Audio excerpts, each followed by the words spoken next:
Thank you all for deciding to spend your valuable Sunday morning with us. You deserve a big hand for that. Thank you for being here. And thank you, Creative Mornings, for giving me a chance to explain to friends and my family what I've been doing for the past 2 years. So this project has taken over my life in some ways, more than in many ways. And I'd also like to acknowledge that I am representing Reclaim Constitution today, which is much more than just a hashtag. Which it started as a hashtag, and it's much more than a hashtag today, and much more than just the person who started it. We have our teammates, Ibrahim, there's Dinesh and Kiran, who are the newest volunteers. And all you have to do to become a volunteer with us is just use our hashtag and talk about us and talk about the Constitution, more importantly, right? So we'll get going to threads, which was the topic given to me by when we were discussing with Karishma and Vishwesh about how threads make sense. And I said, actually, I put out this statement sometime back where I said, the Constitution is the umbilical cord that connects us to our freedom struggle. And over time, I realized that actually, it's just umbilical cord, but also the more I started engaging with the Constitution, I realized that there are many threads there that are interwoven, and there are many connecting threads, not just the freedom struggle, but the many other struggles that led us to making the Constitution. And today, I hope to give you a glimpse of a few threads, and I hope it will get you curious, get you interested a little more than we've already been with our Constitution. And Constitution, to me, when it all started, was a very dry legal text with loaded with English. I did have a thing for the English language thanks to my brilliant high school teacher who was with impeccable grammar and all that. But then that was that. I didn't know how it's useful in my life and what it's doing to me and people around me until this whole project began. So let's keep this very interactive. Please feel free to ask questions. In fact, I'll start by asking a question. What's your struggle in life? You all have struggles? I do. What's your struggle in life? Traffic, yes. Get corruption, right? Okay. Purpose. Wow. Okay. We'll come to purpose because there was a long debate on the purpose of life during the making of our Constitution, and people, the makers of our Constitution, debated as to what should be the purpose of the people of this land. Can we define a purpose for life, and how can we say that this Constitution will align or will enable people to achieve that purpose? So these were the kind of top-notch ideas from around the world that went into making our Constitution. The reason I asked this question about what's a struggle is that today we'll also look at many other struggles of our past, which I think will pale in comparison to our struggles. In fact, our struggles seem nothing more than an ant bite compared to the struggles of our past. Of course, they're very different. I don't think it would be an apples to apples comparison, but still, it's just an acknowledgement of the sacrifices and the kind of struggle, and hopefully that would kindle something else in us today. And talking of struggles, I'd like to begin with Balagopal. So Balagopal was a mathematician and a lawyer, and one of the greatest independent thinkers of modern India, who was the champion of the human rights movement in India. And this statement of his has had a profound impact on many people, including me, when he says, without a struggle or agitation, no rights are accrued. And hopefully we will be able to test this statement by the end of this session, right, as we go through the various struggles. And it's interesting how he puts this. He says, a right takes shape in people's minds, it's spread into social consciousness, then it gets into political practice, and then it gets registers victory politically, and then it transformed into law and the constitution, right? And then ultimately it is coded into rules and laws. Somehow this idea that all of these rights that we enjoy today came through this journey is lost, and at least I didn't learn it this way in school or college when we started learning about all our rights, right? So hence this story of the various struggles, and hopefully we will be able to connect the dots by the end of it. Okay, quiz. Have you all come across this book? Yeah. Okay, I think no prizes then for guessing who's the author. So the British era of in India was described as an era of darkness, and generally the constitution is associated with this struggle primarily. But today I will try to put across how this isn't the only thread, but there were a myriad of struggles that went into making our constitution. But of course, this was one of the primary struggles that kind of brought together other struggles. So what was it like? Can we just transport ourselves to the past and see what it was? The leaderless people carried on the struggle in the face of excessive police repression.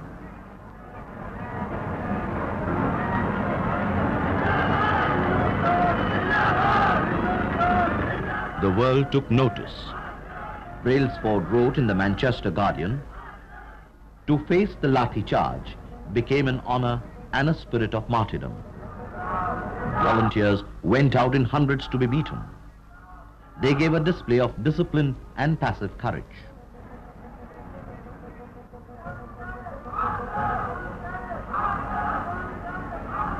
Webb Miller, an American journalist, described the movement as the triumph of nonviolence over the armed forces gave Gandhi's idea of nonviolence his first victory.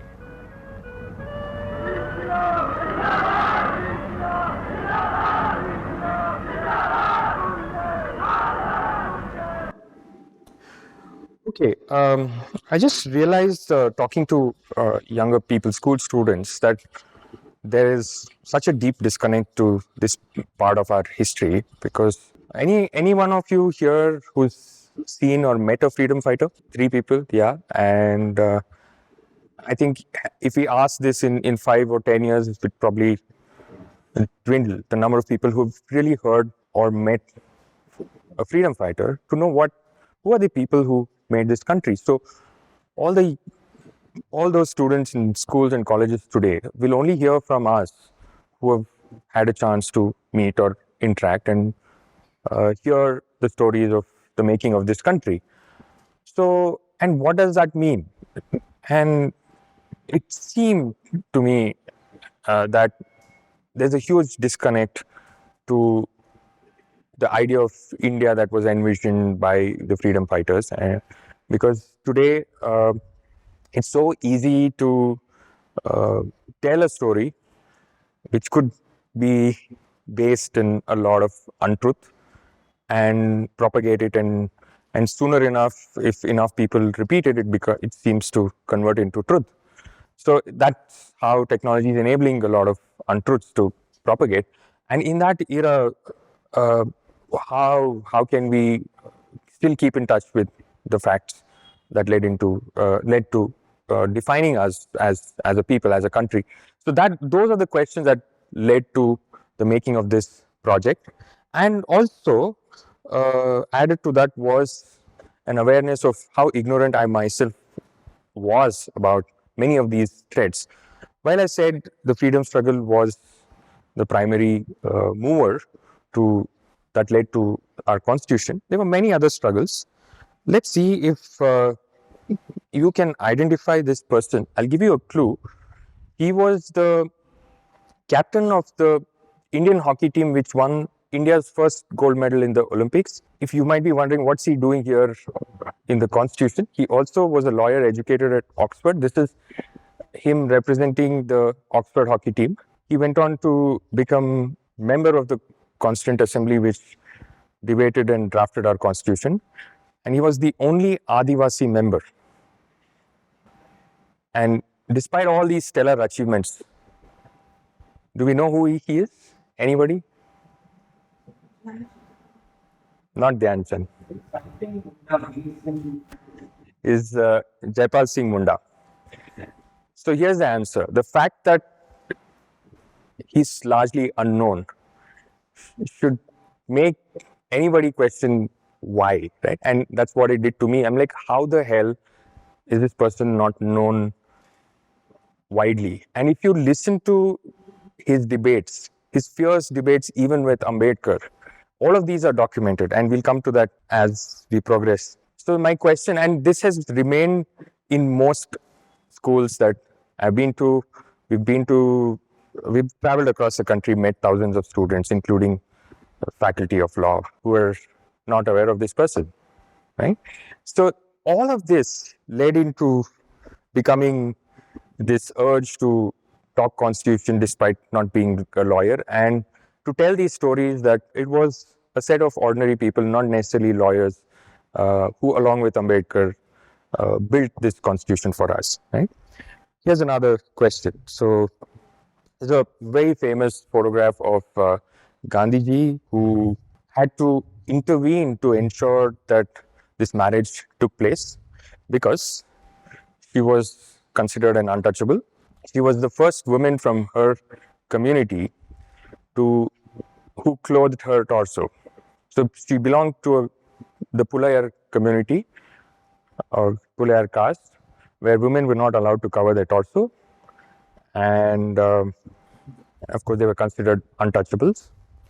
And she went on to graduate from college. Like she said, I graduated with high second class despite teachers hesitant to teach me. She was the only Dalit in the Constituent Assembly that drafted our constitution. Do we know her name? Anybody?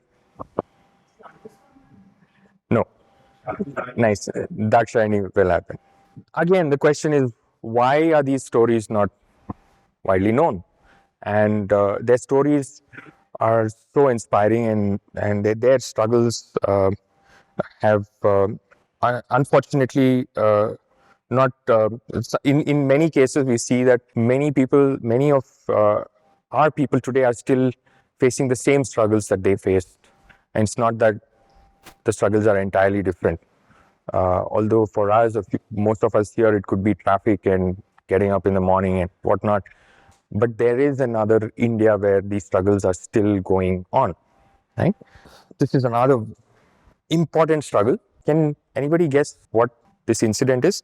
I consider this as one of the most significant chapters of struggles for our rights in this country. This was the defining struggle, which is largely, again, unknown. No, that will we'll come to that. It's interesting that you spoke about the salt satyagraha. We will look at how this compares with that. This was 3 years before. Yes, this is the Mahad water struggle. Was 3 years before Dandi March, and look at if you want to compare the two struggles. Firstly, we all know about the Dandi March. Do we know about this march, where the struggle was to simply be able to drink water from the village pond?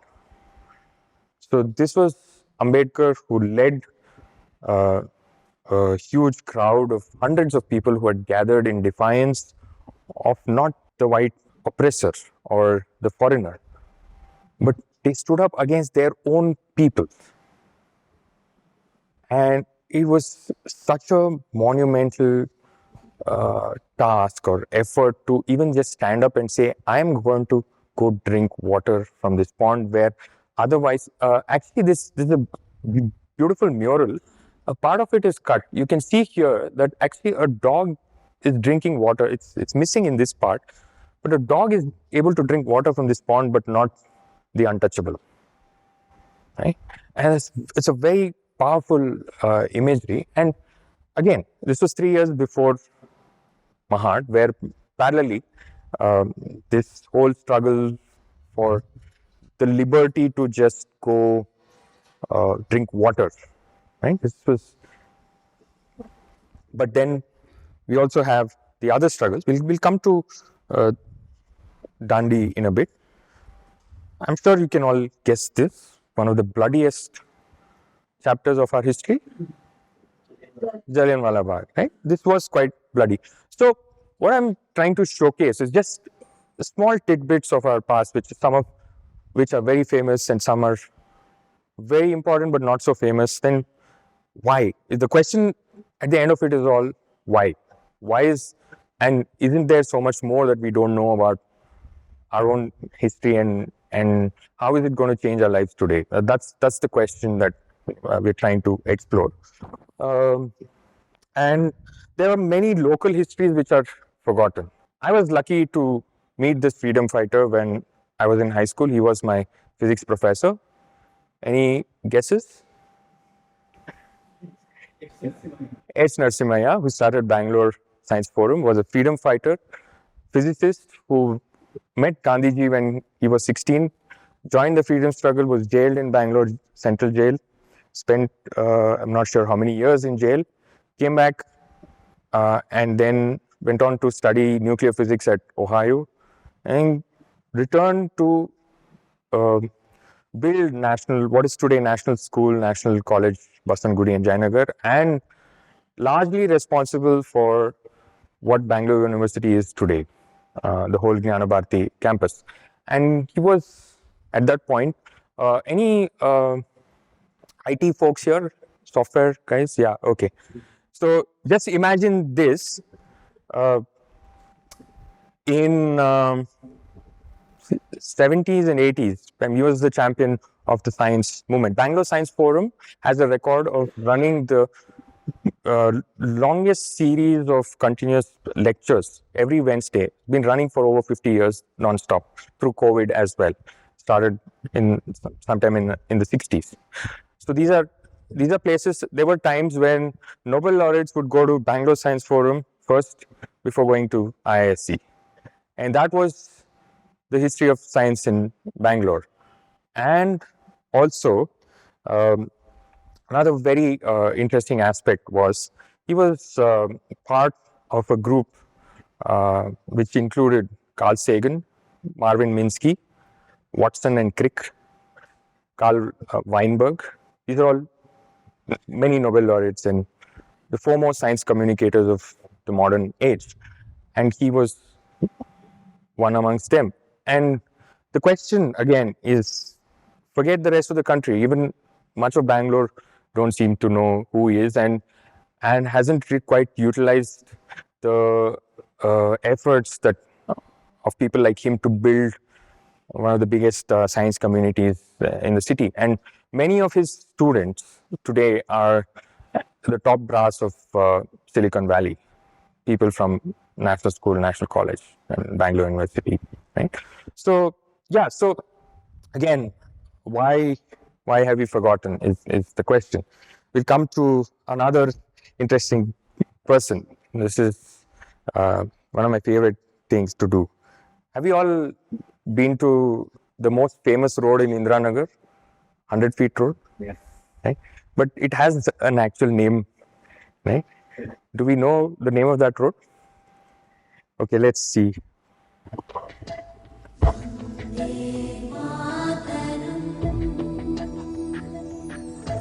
Jaya Jaya Vande Mataram Gujaram Subhalam Malaya Jashitalam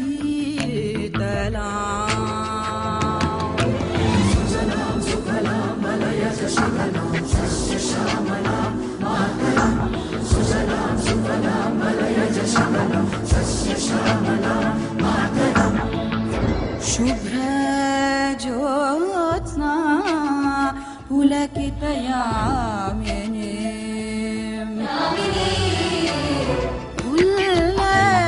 Kusumita द्रुमदला शोभिनी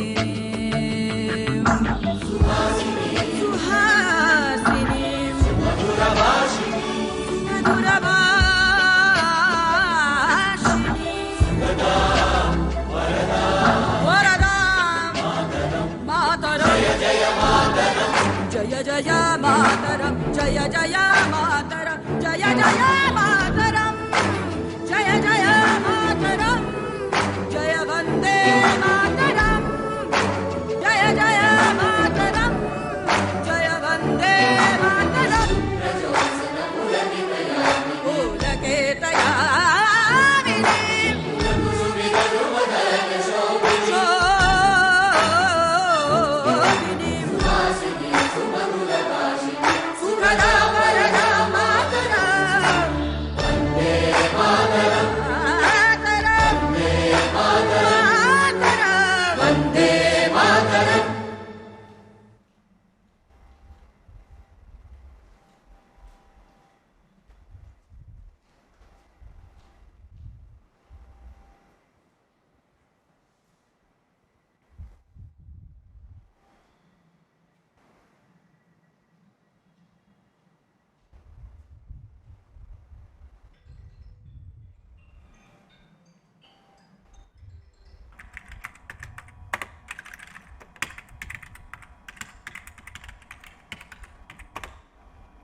So many a times, people like S.K. Karim Khan have become political playthings, and just um,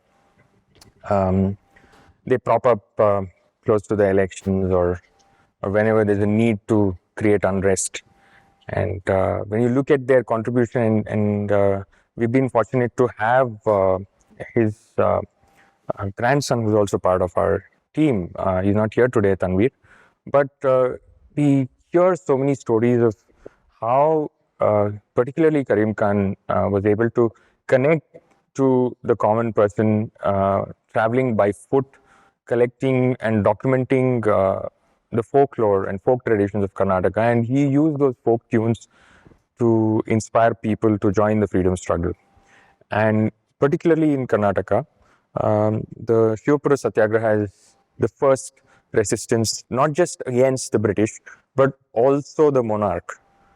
So the reason why they were prevented from the demonstration at Shivapura, and they were lathi charged for hoisting the Swaraj flag, because they were asked to hoist the flag of the Kingdom of Mysore, not the British flag. Right? So they were also not just, it was not just the freedom from British, but also a fight against monarchy and a fight towards democracy. And much of this again is forgotten.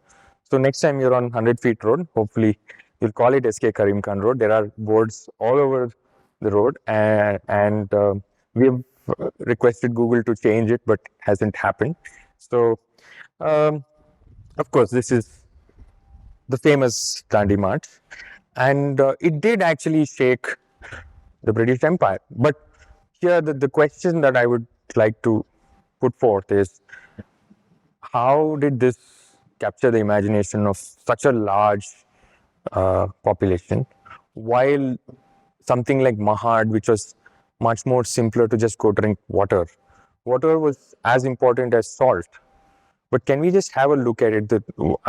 Today, many people who indulge in Gandhi versus Ambedkar would like to use this and say, it was, the caste system has 1,000-year head start over the British imperialism. So, and the debate is endless.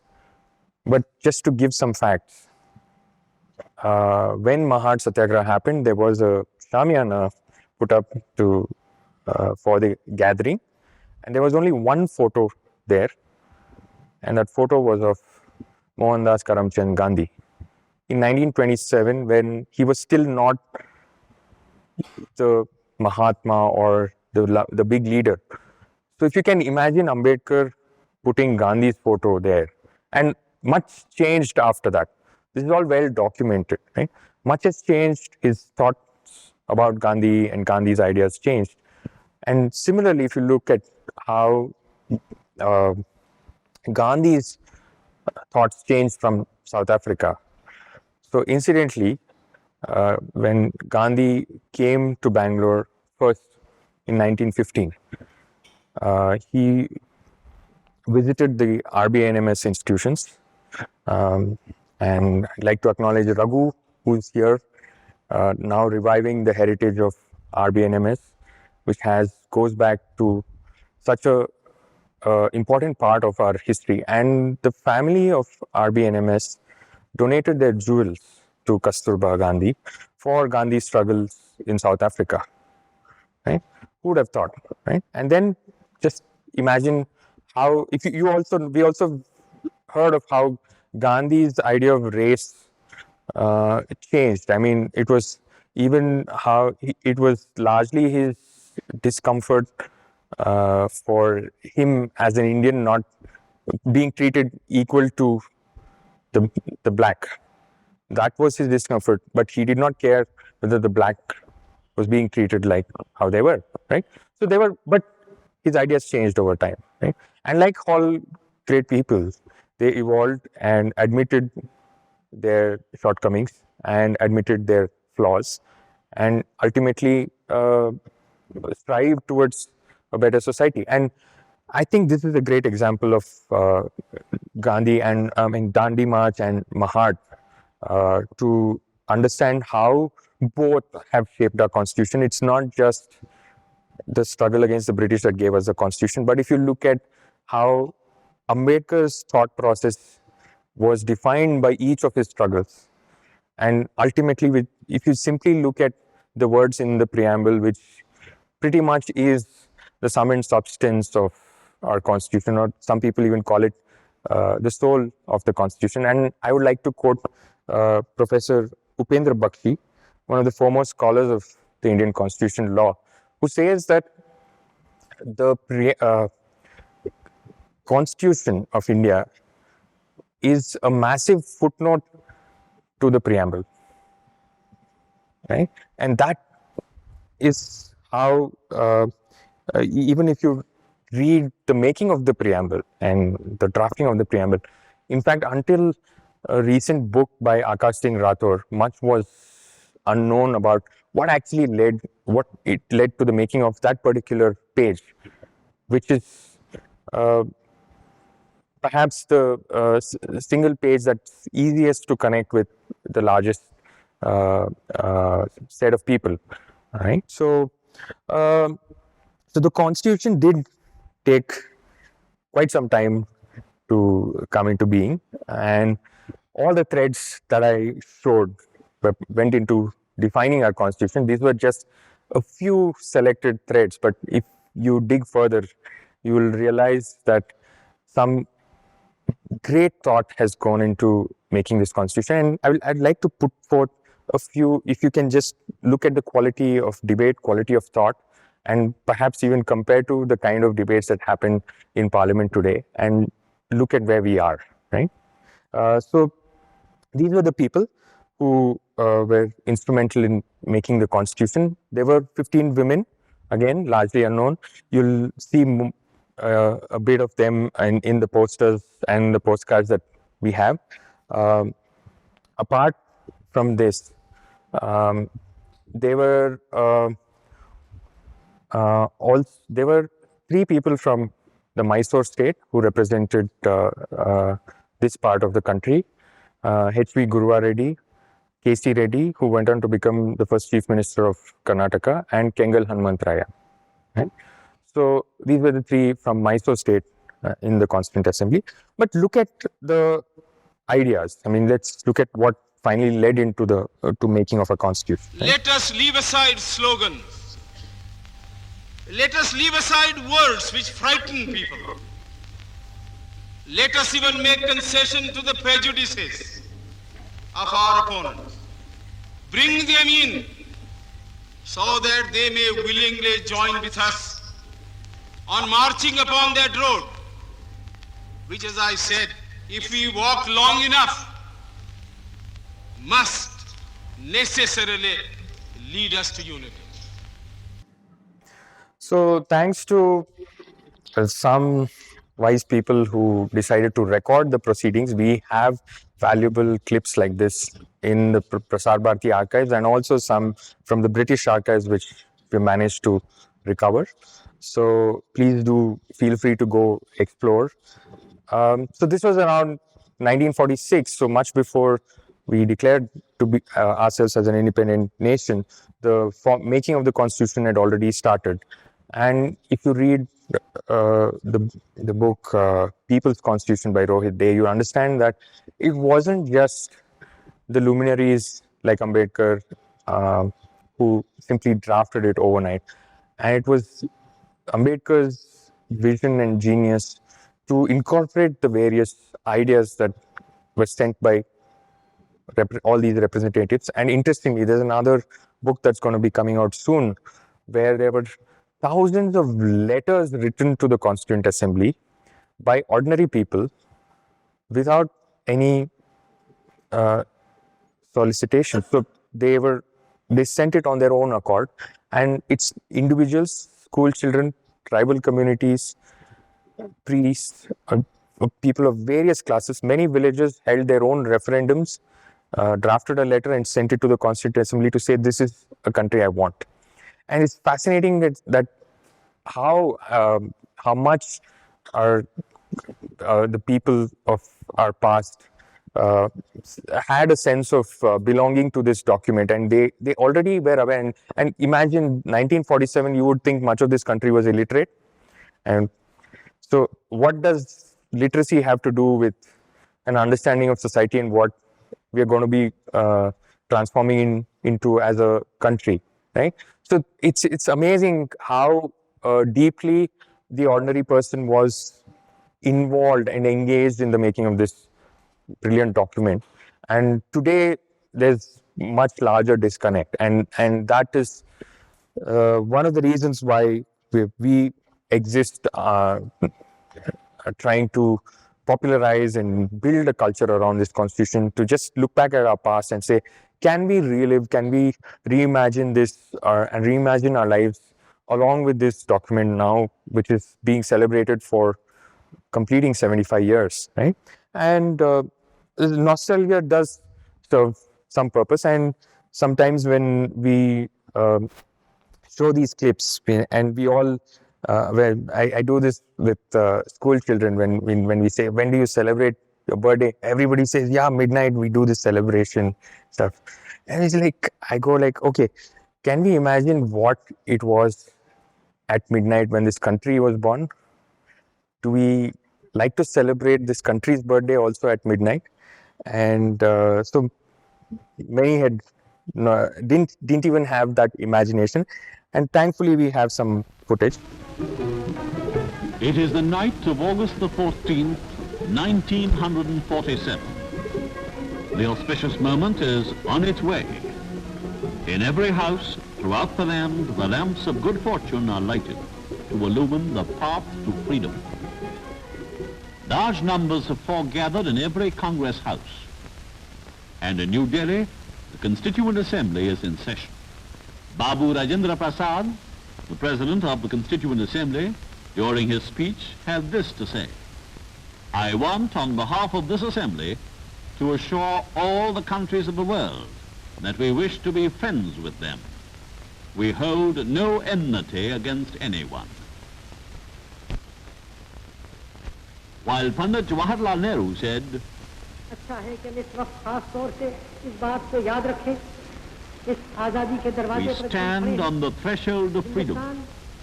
I want to assure everyone that India is a country for all.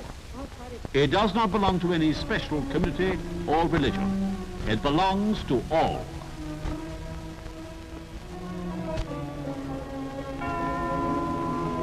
The hands of the clock move their way towards midnight. All India is expecting.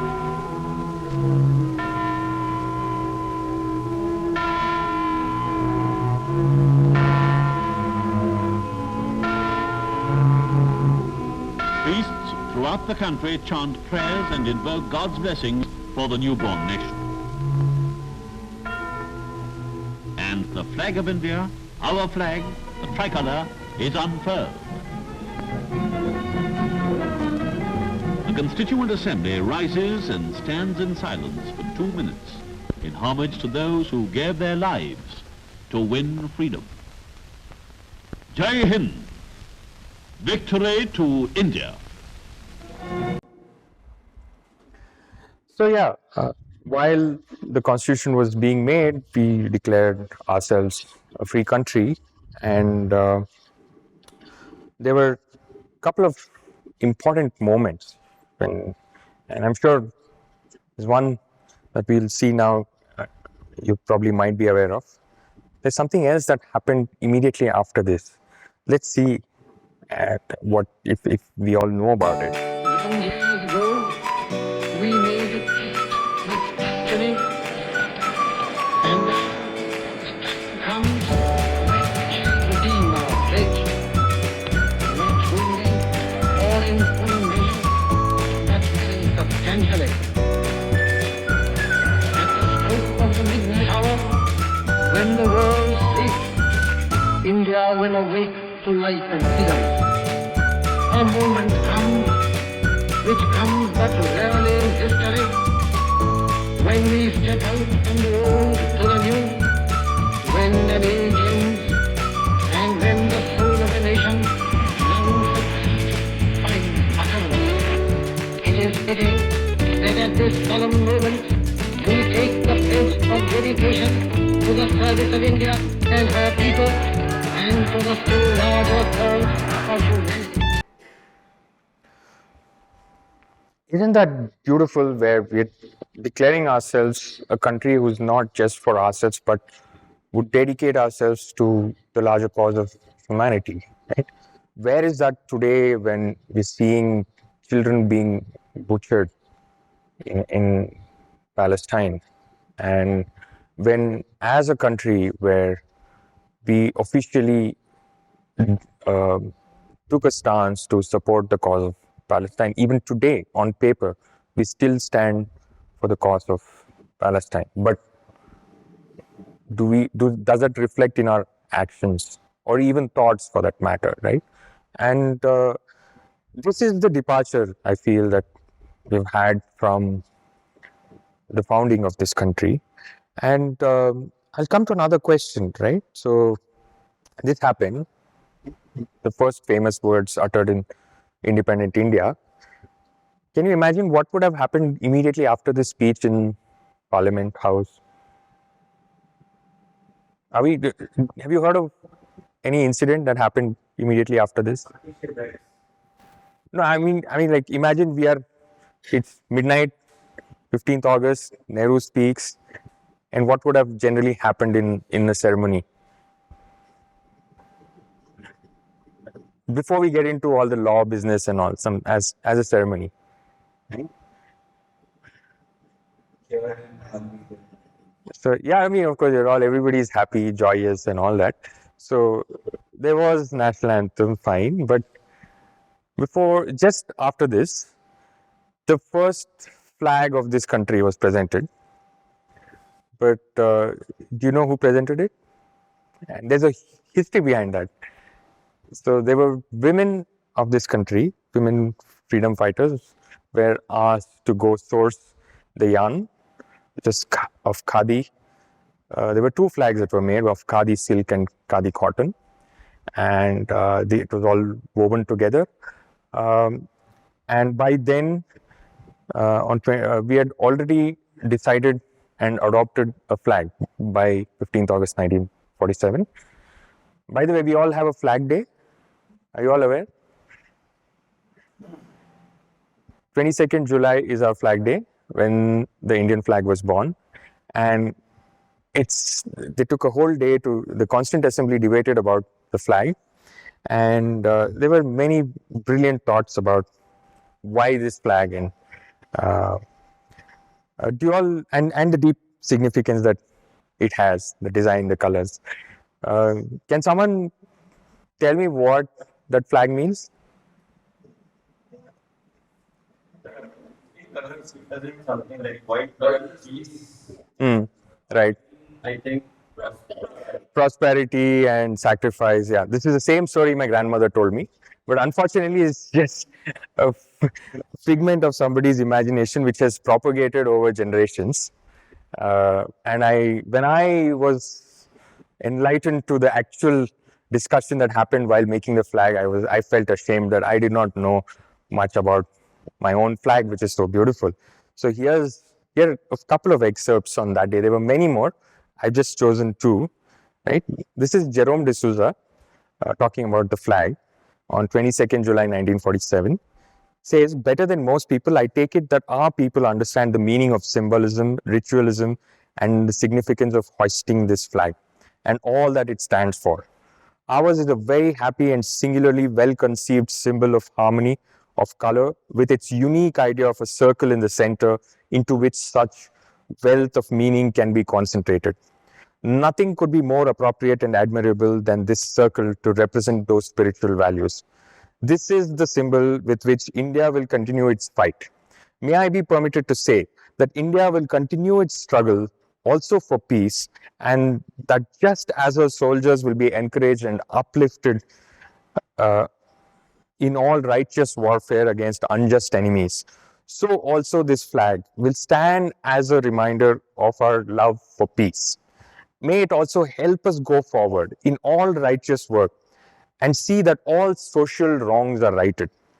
Above all, in every case of fratricidal warfare, of strife amongst ourselves, when injustice is done, when tempers rise, when communal peace is broken, may the sight of this flag help us soften the harsh and discordant voices and help us to stand together as we have gathered today in unanimity, in happiness, in brotherly feeling to salute this, our national flag. Is it, I mean, are we really aware of this? And did today national pride and nationalism has taken such a different turn and meaning, right? What about all these thoughts that went into making this flag, right? And here's another beautiful part from Nehru when the flag was adopted. In fact, he says this was not 15th August 1947, but 22nd July when the flag was adopted. So Jawaharlal Nehru says, after the design of the flag was approved. So I present this flag to you. It is a flag which has been variously described. Some people have misunderstood its significance and have thought of it in communal terms and believe that some part of it represents this community or that. But I may say that when this flag was devised, there was no communal significance attached to it. We thought of a design for a flag which is beautiful because a symbol of a nation must be beautiful to look at. We thought of a flag that would somehow, in its combination and separate parts, represent the spirit of the nation, the tradition of the nation, the mixed spirit and tradition which has grown up through thousands of years in India. So we devised this flag. And he goes on to say, therefore, this flag that I have the honor to present to you, I hope, is not a flag of an empire, is not a flag of imperialism, is not a flag of domination over anybody, but a flag of freedom, not only for ourselves, but a symbol of freedom to all people who may see it wherever it may go. And I hope it will go far, not only where Indians dwell as our ambassadors, but across the far seas where it may be carried on Indian ships. I hope this will bring a message of freedom to those people, a message of comradeship, a message that India wants to be friends with every country of the world and want to help anybody who wants to seek freedom. So that is our flag. I don't know why this wasn't part of my school books or school curriculum, or is not even part of folklore. And let me come to the very first flag that was presented to this country. It is my proud privilege on behalf of women of India to present this flag to the nation through you. I have a list here of nearly 100 prominent women of all communities who have expressed a desire to associate themselves with this ceremonial. There are hundreds and hundreds of other women who would equally like to participate in this function. It is in the fitness of things that this first flag that will fly over this august house should be a gift from the women of India. I didn't know that our flag was a gift from the women of India, not until very recently. And do we know who this lady is? This was the speech immediately after Nehru's. Do you want to question why she's not known, or why don't you think this is as important, as monumental as Tryst with Destiny, that the very first flag of this country is being celebrated and dedicated, and yet we don't know who this lady is? And beyond this, her contribution to humanity is far more, I would say. If you all have heard of the Universal Declaration of Human Rights, the very first draft said all men are born equal. It was almost accepted until this lady, who was the representative from India, who challenged it and said it has to be amended to all humans are born equal. And that's how it stands today. And she's widely recognized across the world for this contribution to the Universal Declaration of Human Rights, but is largely forgotten in our own country. Anybody? Nice try. Hansa Mehta. Right? So, again, this is what happened when I started researching more and more about what this country is and how was it made and who are these people. And I realized that much of that history is unknown, and it has the potential to inspire and transform today if we manage to tell those stories, or even point people to these stories and just nudge them to go explore.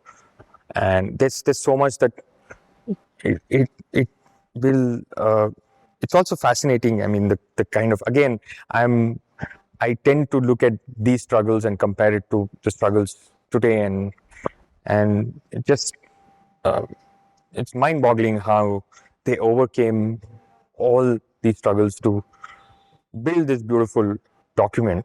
You can touch and feel the facsimile of the Constitution. And then On August 15th, 1947, the great symbol of the British Empire came down for the last time to be replaced by the banner of the new Indian government.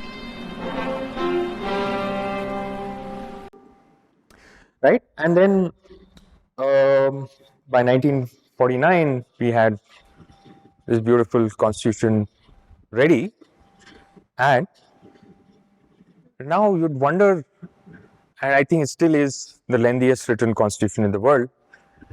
And I don't know what made people think that it had to be decorated with art, right? Apart from, there's so much English, it's just English, nothing else. And of course, there was a Hindi version too. And the link, again, goes back to the freedom struggle, where it was Gandhi's idea to invite Nandlal Bose, one of the greatest artists of those times, to come and make paintings of ordinary people, make portraits of people, to just attract and invite people to a session of Congress in Haripura. And today those Haripura panels are on display at NGMA still for the first time ever. Please do take this opportunity to go look at how it all began and how the seeds for the artwork in the Constitution were sown at Haripura. And you also know that these freedom fighters were also, the artists who decorated our Constitution were also freedom fighters. And you can see that the deep thought that has gone into selecting these pieces is not documented in detail, but there are many of these exchanges with Nandlal Bose and his students who were invited to decorate our Constitution. they had the task of somehow representing what it means to be this country, and they chose to showcase 4,000 years of civilization on this land even before it was called India, starting from the Mohenjo-daro seals to various parts of our history, different dynasties, and the freedom struggle. While there is the peaceful non-violent effort of Gandhi, you also had the revolutionary of Subhash Chandra Bose and Tipu Sultan, Lakshmi Bai. You'd also find another, interestingly, there are two portraits of Gandhiji, one in one of the Dandi March and the other of Noakhali, which had at that time the worst Hindu-Muslim riots in this country, and Gandhi single-handedly stepped in there to camp there and quell the violence. And he went there as a peacemaker, and it's depicted. And today, all of Reclaim's constitution was inspired by this artwork because they had such a deep story to tell, and it was easy to break the barriers of language to use this artwork and tell the story of India. Interestingly, this was in Chandigarh. We were presenting this to school children, and a young 7th grader asked her mother, "Can you tell me what is all these posters?" Right? And so beautifully, this lady said, "This is the story of India." Right? Yes, this is so beautifully the story of India, and even I try to look up as to why or how this artwork came into this document, and there's no definitive answer there, but other than saying that this is the story of this country, and just acknowledging that our past, we've had a glorious past, and we are today a product of all those past histories, right? And here's another forgotten story of the people who decorated the document. So these were the artists, Nandlal Bose and his students. Prem Bihari Raizada was the one who calligraphed it over 2 years. The original copy is in the parliament, kept in a sealed chamber. It was calligraphed in Hindi and in English. And today we have many replicas, and you see one such replica printed here. That's exactly how the book of the Constitution is. They were all these students, and if you can imagine the Rembrandts and the Van Goghs of their times coming together to build this. And the beauty of this document is every chapter, there are 22 artworks in the Constitution. Every chapter begins with an artwork, and every page is decorated with a beautiful border motif. The border motifs are from tribal designs, textile motifs from across the country. You can find different textile designs. We perhaps have deeper interest in textile. Maybe you can help us identify from which part of the country these textiles come from. We still don't know. And if you can imagine, right, when you closely observe the page of which carrying the artwork, you will find that the artist did not charge anything for this work. Said, we don't want money. All they wanted is just to put our name there, right? And you'll see that each artwork or each page has at least 3 names. So one person made the border, another person gave the outline, and another one filled it, or find at least 2 or 3 names. If you can imagine the best of artists, like a Van Gogh and Rembrandt coming together to make one painting and say, okay, we suspend our egos and we're making it together. And it's not like, I am some great artist, so I'm making this, right? So that's the beauty of this artwork. It's very unusual in that sense. I mean, if you just spend more time into this, there's so much detail. And every time I look at this, I wonder why is all this not so widely known, and hence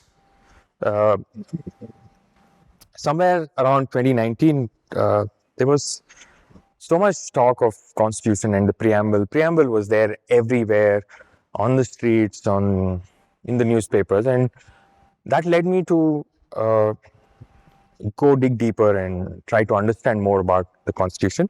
So this is now the birth of Reclaim Constitution, where we formed a group of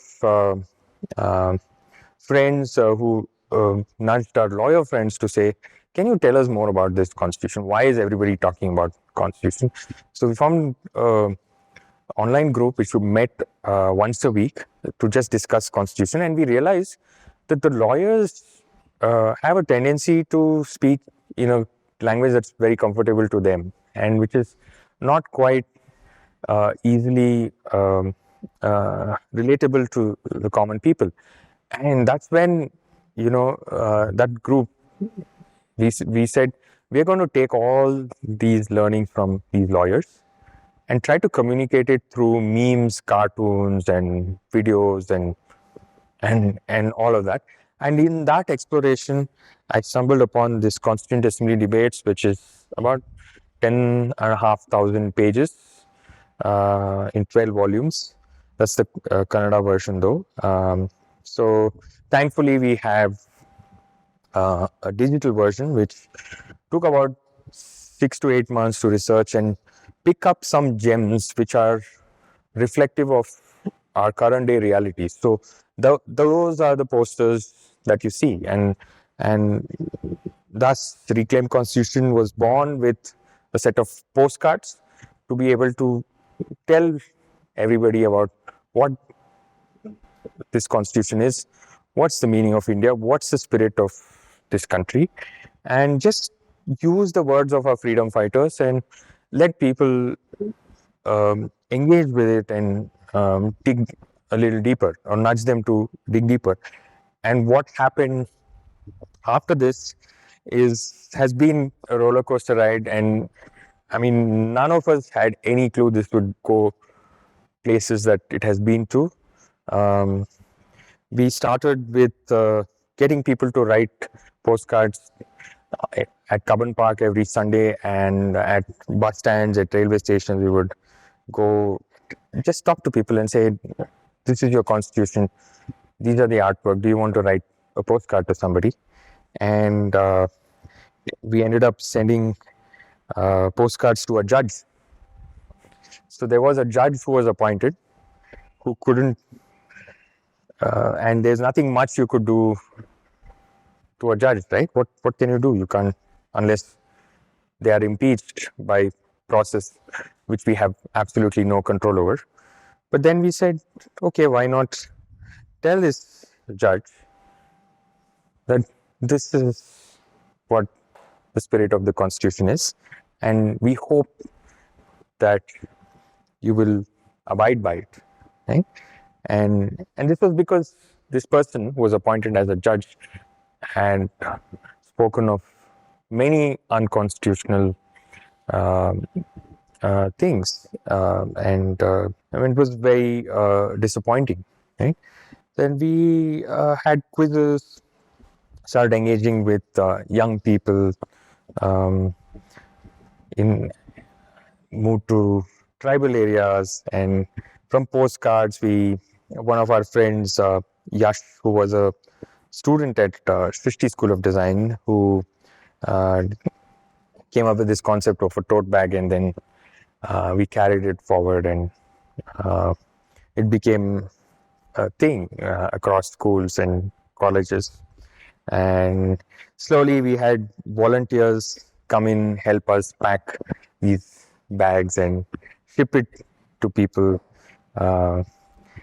And people started sending their love from across the country. We were able to engage with first-time voters, and we managed to, during elections, we conduct voter registration camps to improve voting percentages. We have engaged with the election commission, and they have approved this material to be used as a constitution literacy program, and none of us had the uh, the slightest of hint that we would end up going and engaging with the government and other uh, uh, pillars of our constitution in this manner, right? And we tried to get creative, and we reimagined Dasra in a way to say that Dasra is the state festival of Karnataka, and this state belongs to all people. And it's traditionally not been a religious festival in the common house. It was you would see dolls of freedom fighters are very common. You would see politicians, and you would see Bharat Mata, Gandhi ji, Subhash Chandra Bose were all very common. And somehow over the years, this had kind of dwindled and faded and had become overtly religious. And we said, why? Why is this happening? Why cannot it be celebrated like how we also celebrate Secret Santa in every office and not worry about our religion celebrating a Secret Santa? And why can't there be another festival also that can be celebrated? So these are the kind of questions that we try to ask. We conduct the showcase of syncretic traditions every Dasara. This was, of course, last year. And then we had a cycle ride from Ashoka Pillar to Constitution Circle. We all know that Bangalore has a Constitution Circle. It has a fascinating history where this circle is at the edge of two constituencies. And so the politicians were at loggerheads. They couldn't decide they were of opposite parties. They couldn't decide whose name that goes to that circle. And finally, people were fed up of it and said, we'll name it Constitution Circle.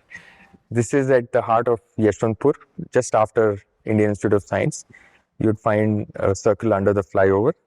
Next time, if you don't take the flyover, you'll see it in front of Yeshwantpur police station. Right? So many of these things are there amidst us, but lost. And so we're just trying to make it fancy and make the Constitution sexy.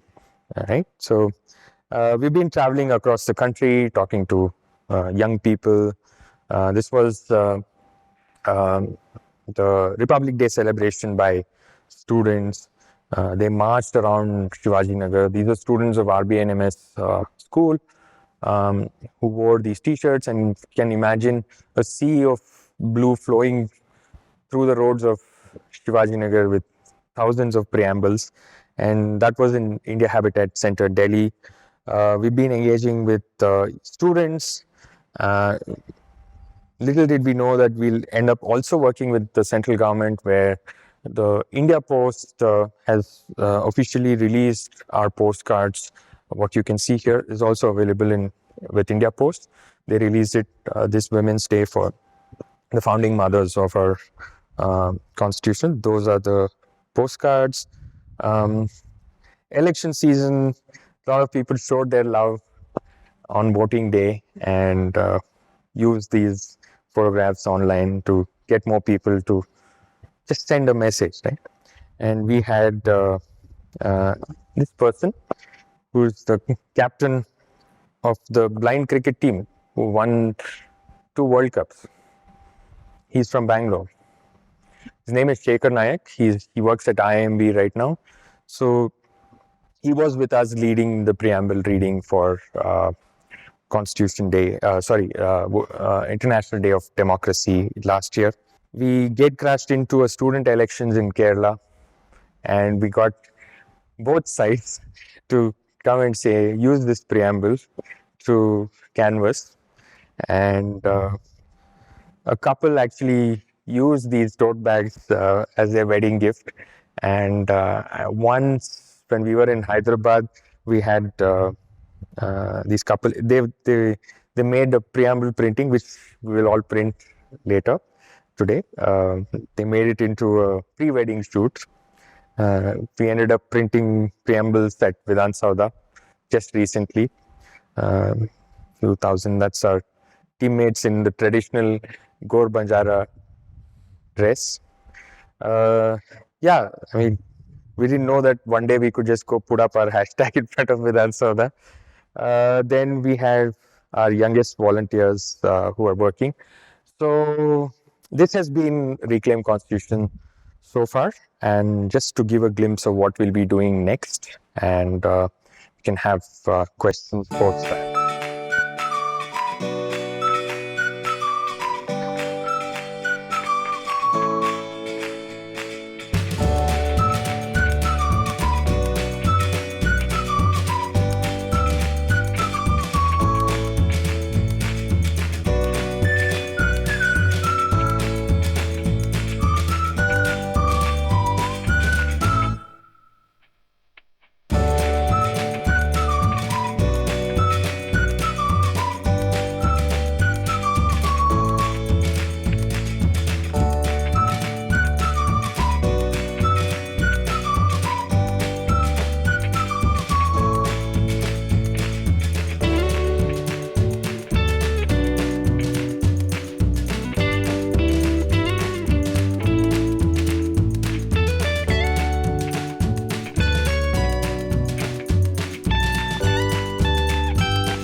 Hi Vinay, thanks for the wonderful session. Yeah. A lot of knowledge got added today. Thank you. I'm glad. Yeah. So I keep wondering that, the more we go and talk to people, we've been to 21 cities like I've seen. I thought, okay, will there be a day when most people know everything that I want to share? And so I think there's so much more work to do. There's a huge amount of things which I didn't And this know. is just a small bit of research over a few years, and that's about it. And so you can imagine how much more there is to know. Yeah. One question, though, I mean, I understood what you said about the circle, the significance of the circle in the tricolor, and the thought process behind that, that should be aesthetic overall design. But I still wonder why these three colors? Why not blue? Why not yellow? Why not any gray or any other color? So there is. There is. In fact, I'm preparing a small booklet about the flag, the entire history of all the debates that went into designing the flag. If you look at the evolution of the flag, the first was the flag with Vande Mataram, and it was green, red, and white, and it evolved over time. It was it had some religious overtones then, and somewhere around the 30s, when the first call for Swaraj or self-rule happened, when the people, largely the Indian National Congress, which led the Swaraj movement, said we need a flag for ourselves. And it was then the Swaraj flag was given by Pingali Venkaya. And of course, the symbol, the unifying symbol of the Swaraj movement was the charka and khadi. So it was quite obvious for them to just put the charka there, right? So there's so that came into being the primary flag or for India for a long time, until the Constituent Assembly happened, when there was a debate, and most people said, hey, we already have a Swaraj flag, why not use it as a flag of India? And that is when Nehru and many others say, no, we cannot, Congress is not India, and we need a distinct identity. But of course, now this flag has united the people of India. So maybe we can take inspiration from it. And then they set up, Rajendra Prasad sets up a flag committee where it has all these freedom fighters. They debate over it. And there's a first letter written by, I'm sorry, I'm not able to recall the name. I can share it with you. he writes a letter to Gandhiji talking about how the colors of the flag have to be defined. Right? This was Kalelkar from Maharashtra, who writes, and this is published in Harijan by Gandhiji. This letter becomes the basis for debate in the Constituent Assembly, where firstly he says, let us, you'd be amazed the kind of logic that went into making this flag. He says, let there not be white at the edges, because when this flag is against the sky, the white may be lost. So we have to have different colors from the different parts of the spectrum at the edges, so that the flag is always seen complete. And let us look at these colors as something when we are seeing against a white sky or a blue sky. And so the colors are not lost. Okay. And that is the logic. That's where the logic comes. And then it's published in Harijan. And that letter of Kalelkar is sent to Gandhiji, sends it to the Constituent Assembly, and they debate. And then the debate was like, no, we have to respect Gandhiji. Many people say, we are out of respect for Gandhi, we will hold the charka. So Kalelkar would have written that the wheel is representative of the working class. It's representative of the farmer. It's representative of the worker. And also it is symbolic of the Buddhist Dharma Chakra, right? And interestingly, you see the number of spokes. It has 24 spokes. So you might wonder why there's another wheel. There are two wheels of Dharma Chakras in Buddhist philosophy. The 32 spoked wheel is the larger or the more encompasses the entire Buddhist philosophy, it is considered. And there's also a 24 spoke wheel. If you look at the Sarnath pillar, you would find and you can see the Ashoka Chakra, the national emblem, at the pedestal is a 24 spoked wheel. And in the original Sarnath pillar, when it was discovered first by British archaeologists, there was a 32 spoked wheel above the head of the 4 lions, which was fallen on the ground. So if you look at the symbol of the Supreme Court of India, it is the entire Sarnath pillar, with the 32 spoked wheel on top and a 24 spoked wheel on the pedestal. And so for aesthetic design or whatever purposes, the Constituent Assembly decided that no, we'll have the national emblem without the wheel on top, just the lion. And that's how, and they took the same wheel and put it on to the flag as well. So to maintain some sort of uniformity. And later on, a professor from Calcutta writes to Nehru, says this is grave mistake, that our flag and national emblem should have the 32 spoke wheel. And he calculates the cost of changing it and says it's only a few lakhs. Now it's already been, this is sometime 1952 or 53, after we've gotten the constitution, it's all been adopted. And then he says, can you please change it now, just to make it correct. So Nehru summarily dismisses that and says, okay, thank you for your suggestion, but no, it's too late now, we've already adopted it. Right? So it has remained. So there's so much history, and I'm just trying to compress all of this, but there's actually more deep thought and many debates around this flag. In fact, Sarojini Naidu's commentary on the flag is absolutely brilliant. It's all there. You can have a look at it. And there are many more people who've commented on what this flag means to them and what it should mean. And it is also, if you look at another thought that I forgot to mention, that the makers of this constitution constantly thought about us, the future generations. And they did not set everything in stone and say that this is it. And they left us with a responsibility to make this better. And in many instances, you see them acknowledging that this is not a perfect document. And that this is a document that just gives us direction and a path. And we expect the future electorate to find the kind of people who will keep the spirit alive. And that is what they left us with. Thank you. It's a very nice explanation. Yeah. Does the Constitution building, the old building, also has some significance or something? No, that's a British building anyway. Okay. Right? So there's nothing much there. Of course, they were inspired by Indian architecture. You'll find elements. But if you see the design of the Constitution, the book, the artwork is heavily inspired by the murals of Ajanta. You see the lotuses on the front cover, they're all from the Ajanta murals. And you'll find inspiration from across the country. I would like to use the word called nationalism. According to you, what is nationalism and who is the person called as nationalist?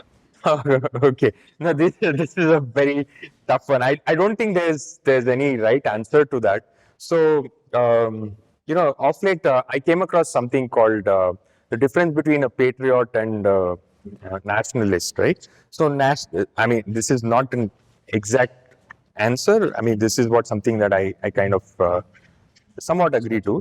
Right? I would say a good answer to that would be Tagore's essay on nationalism. Have you heard of that essay? Okay, I urge you to please read Rabindranath Tagore's essay on nationalism, where he defines, where Tagore influenced the thoughts of people like Gandhi and other freedom fighters.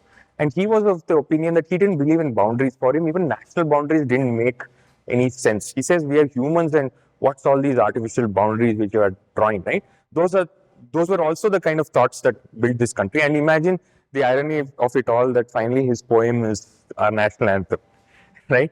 So those are the kind of thoughts that also defined us, because if you look at when the point in history when we started defining ourselves to be a country, no such concept existed. We were happy with just being a few kingdoms here and there. And there was no need for us to be together as a country. Nobody cared about unity across kingdoms, but within a kingdom, you're all fine, you're happy. What more do you want, right? So the difference, generally now nationalism is associated with supremacy, saying my country is better or my country is number one. There's some imaginary ranking for everything that's there. You say I'm number one in something. I don't know who's giving these rankings. Yeah. Sorry.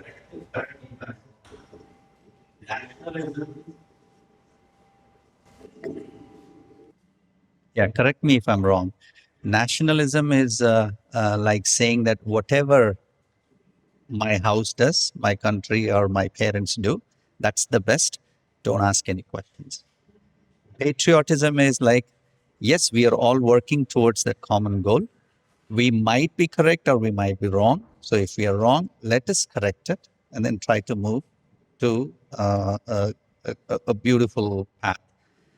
On the other hand, I'm a doctor. If I have to put it in the medical term, when you come to the hospital, if I say, hey, I'm going to do whatever I want to do in this building, just shut up and then listen to me, then maybe that's one thing.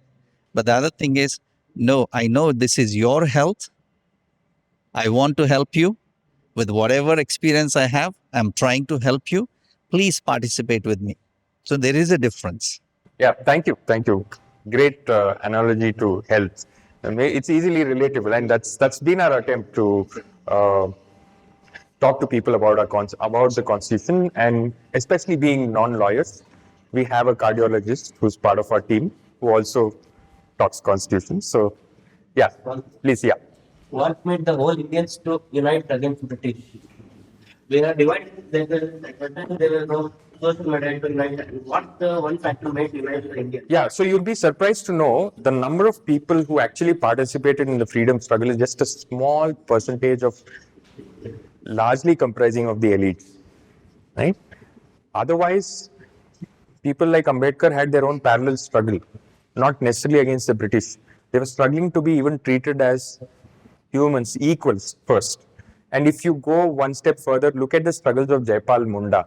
Jaipal Singh Munda speaks to Ambedkar in a conversation with Ambedkar. He says, Ambedkar is talking about his own people being treated equal. And there is this debate about, there's this thing about reservation and all of that. And then Jaipal Singh says, Dr. Ambedkar, you are fighting to be treated equal. I and my people are fighting to be treated as humans first. We are called junglis. We are treated as animals. So even today, if you look at what's happening in Nicobar, right? So Nicobar is so far away. It's far. It takes longer than going to Delhi by flight. That's how far Nicobar is. And we are far removed from the realities of the struggles there today. And those struggles are still existent. And what the words of Jaipal Singh Munda are still echoing, where, they say, in fact, he beautifully says he says this to the Constituent Assembly. He says, you don't teach me an Adivasi democracy. We are the most democratic people on this planet. We have always lived equal, treated people equally. And that is true. If you look at the tribal history, and like Doctor points out, he comes from a tribal community. If you look at their practices, always been democratic, right? And they go back to the Indus Valley civilization. Right? So it somehow feels that only the civilized world gave this concept of democracy and defined the rules of democracy. But for many people, it's just been the way of life and nothing unusual about it. Right? So what brought all Indians together? I wouldn't say all Indians came together. Only a few people strived hard to bring others together. And there were many struggles. Like I said, it's not just the British, the struggle against the British. I'll share an interesting anecdote on how supposedly, I don't know how much truth there is to it, but this is just a conjecture, that how the railways shaped the struggle against the British. So what happened was the British built the railroad for their own businesses, right? And interestingly, the British did not know they did not understand caste. So they just had few carriages for the British and the rest for Indians in all their trains. So all Indians had to come together. People of all castes had to travel together. So the first time, if you can imagine, people of all castes are put into one cabin and they're interacting with each other. Otherwise, the lower caste had to go somewhere, the oppressor caste, and had to be elsewhere. They were all separated.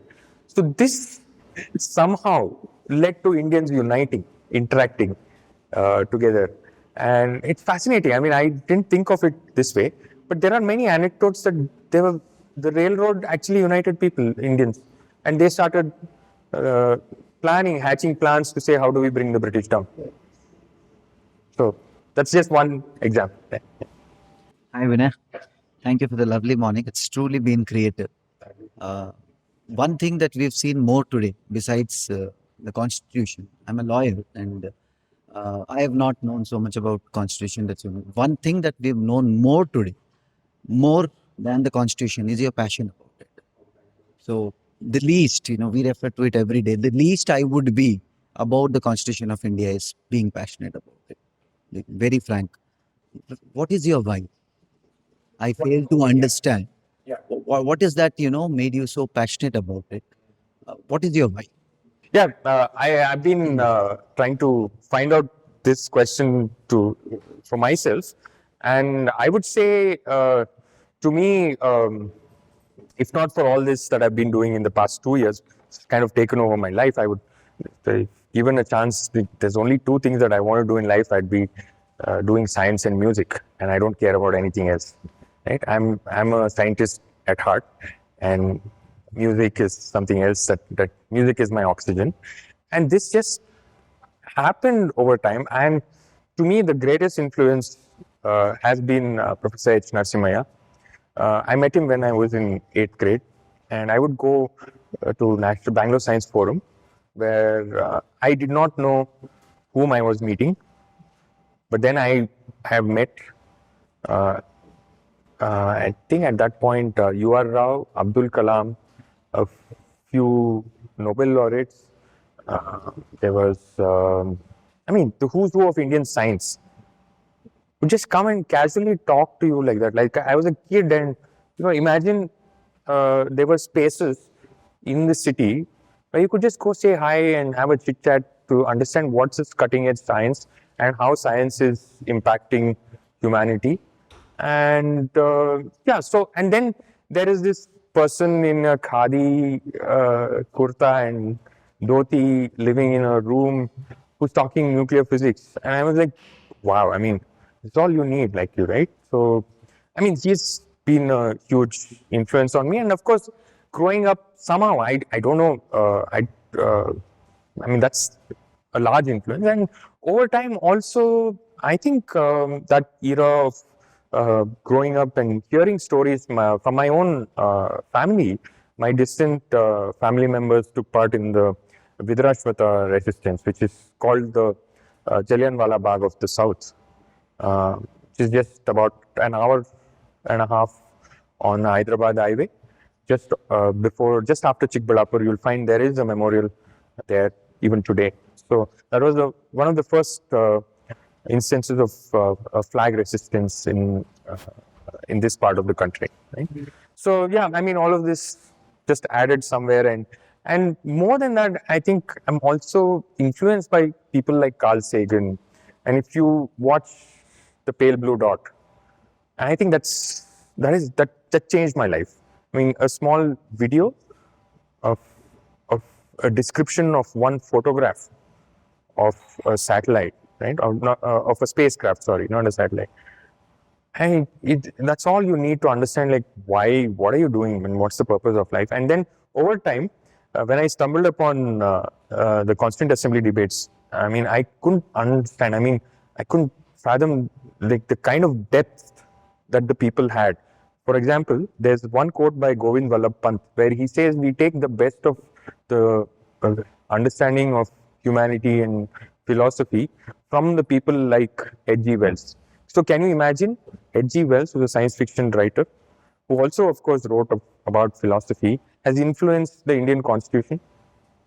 So, I mean, that is a great thought that has gone into making this Constitution.